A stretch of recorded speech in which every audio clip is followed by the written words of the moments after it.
preko prevare retko ko može ravnodušno da pređe, a jedna mlada žena je ostala u šoku kada je saznala sa kim je njen muž imao odnos. Imam 23 godine, a moj muž 28 i u braku smo već 7 godina i imamo 3 dece.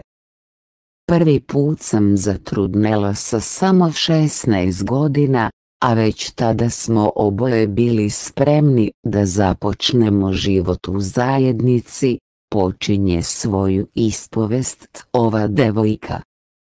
Ona kaže da je, vremenom, sve više delovalo kako njen partner ipak nije spreman na ovakvu vrstu obaveze, jer je stalno izlazio i pijančio sa društvom i uopšte se nije trudio da promeni svoj životni stil.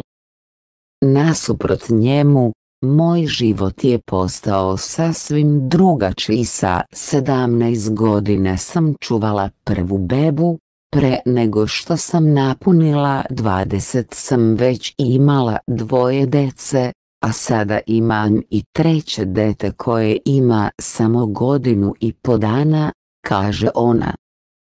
Što se tiče njihovog života u krevetu, ova devojka priznaje da ju je želja popustila nakon rođenja 2. deteta, a to je počelo da smeta njenom mužu.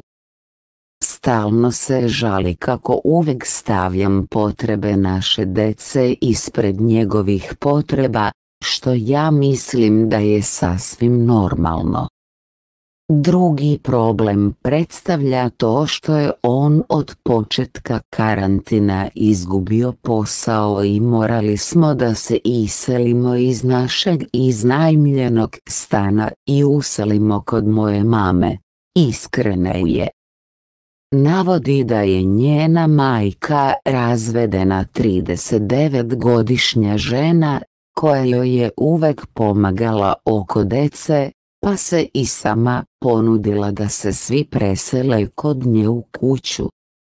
Nakon preseljenja sve je krenulo na bolje i ova devojka tvrdi da je čak i njen muž postao srećniji i da je počeo manje da se žali na manjak njihovog odnosa. Međutim, ubrzo je shvatila i zašto. Jednog popodneva je trebalo da se nađem sa prijateljicom u parku, ali je na putu do tamo mom najmlađem detetu postalo loše i morala sam da se vratim kući.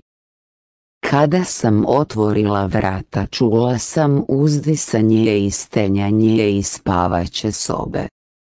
Ušla sam i zatekla svog muža i majku u krevetu. Počela sam da histerišem i odmah sam tražila da on napusti kuću, kaže ona. Njen muž se uselio kod prijatelja, a ona je za sada i dalje kod svoje majke, koja od tada neprestano plače i moli za njen oproštaj. Očajna sam, jer sam shvatila da ovo traje već ko zna koliko dugo. Od njihove prevare me je još više zabolela činjenica da moram da gledam svoju majku svaki dan. A najstrašnije od svega je to što nemam gde da živim sem kod nje, a ne vidim način kako bih mogla da oprostim majci za to što mi je uradila.